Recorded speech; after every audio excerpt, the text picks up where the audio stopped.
Hello everyone, তনুশ্রীর সাজকথায় আবার তোমাদের স্বাগত। ভিডিওর প্রথমেই আমার এই ছোট্ট ফ্যামিলির সবার কাছ থেকে ক্ষমা চেয়ে নিচ্ছি। তার কারণ হলো আগের শনিবার আমার কিছু শারীরিক কারণের জন্য আমি ভিডিও দিতে পারিনি।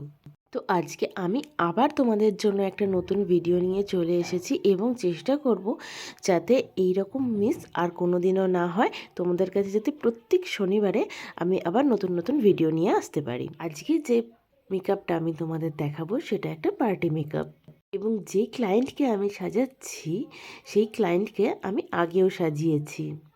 কিছু বছর আগে তার রিসেপশানে আমি তাকে সাজিয়েছিলাম, এবং এটাও তাদের ফ্যামিলির আর একটা বড় অনুষ্ঠান, তাই আজকে সে আমার কাছে সাজছে। এই ভিডিওটা কিন্তু অনেক দিন আগের, তবুও আমার এডিট করা হয়নি। তো তখন শীতটা সবে পড়ছে। তো সেই হিসাবে শীতে যখন আমরা মেকআপ করি তখন স্কিন প্রিপারেশনটা কিন্তু আমাদের আলাদা করতে হয়, এবং গরমের স্কিন প্রিপারেশনটা টোটালটাই আলাদা করতে হয়। তো ওর স্কিনটা ছিল এই রকম যে গরমকালে খুব ঘাম হয় এবং শীতকালে একদম ড্রাই হয়ে যায়। এবং তোমরা দেখতেই পাচ্ছ ওর স্কিনে আমি বিভিন্ন জায়গায় অরেঞ্জ কালার কারেক্টার লাগিয়েছিলাম। আমি বিশেষত অরেঞ্জ কালার কারেক্টার চট করে লাগাই না। যেখানে খুব ডার্ক কিছু স্পটস থাকে সেই সব জায়গায় আমি কিন্তু অরেঞ্জ কালার কারেক্টার আমি ইউজ করি। না হলে আমি যাকে সাজাচ্ছি তার স্কিন টোনের ওপর 2 টোন ডার্কার কনসিলার দিয়ে কভার করে দিই সব দাগগুলো। কিন্তু যেখানে একদমই সম্ভব না সেখানে আমাকে অরেঞ্জ কালার কারেক্টার লাগাতেই হয়। তোমরা ভিডিওতে হয়তো বুঝতে পারছো না, বাট সামনে থাকলে বুঝতে পারতে ওর মুখে অনেকই স্পট ছিল।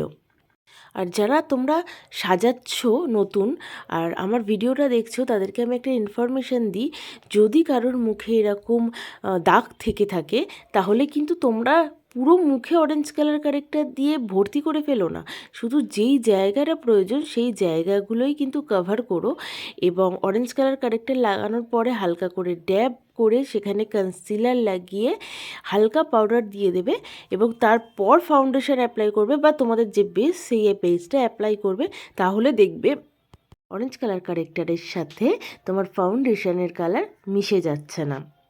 আর পাউডারটা যখন দেবে তখন এটা খেয়াল করবে যে পাউডার দিতে বলেছি ভর্তি করে পাউডার দেবে না, কিন্তু যেটুকুনি প্রয়োজন সেইটুকুনি দিয়ে একদম পুরো সেই পাউডারটাকে ঝেড়ে দেবে।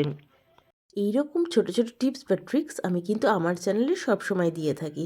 তো তোমরা যদি এইরকম টিপস বা ট্রিক্স পেয়ে উপকৃত হও এবং তোমার কাজগুলো যাতে আরও ভালো হয় সেই চেষ্টা আমি সবসময় করে থাকি।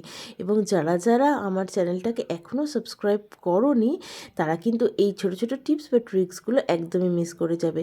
তো তাই বলছি, তোমরা যারা আমার এই চ্যানেলটাকে সাবস্ক্রাইব করোনি তারা অবশ্যই আমার চ্যানেলটাকে সাবস্ক্রাইব করে নাও, এবং তারপরে তোমাদের যত ভিডিও আসবে সেগুলো নোটিফিকেশান তোমরা পেতে থাকবে।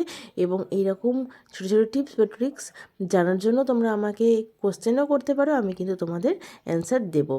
তো দেখো আমার ক্লায়েন্টকে সাজানো হয়ে গেছে, এবং কেমন লাগছে ওকে সাজানোর পরে সেটা তোমরা অবশ্যই কমেন্ট করে জানাবে, এবং লাইক শেয়ার সাবস্ক্রাইব করবে। অবশ্যই শেয়ার করবে তোমার বন্ধুদের সাথে, যাতে আমার এই ছোট্ট পরিবারটা আরও বড় হতে পারে, এবং তোমরা সুখে থাকো, ভালো থাকো। Thank you.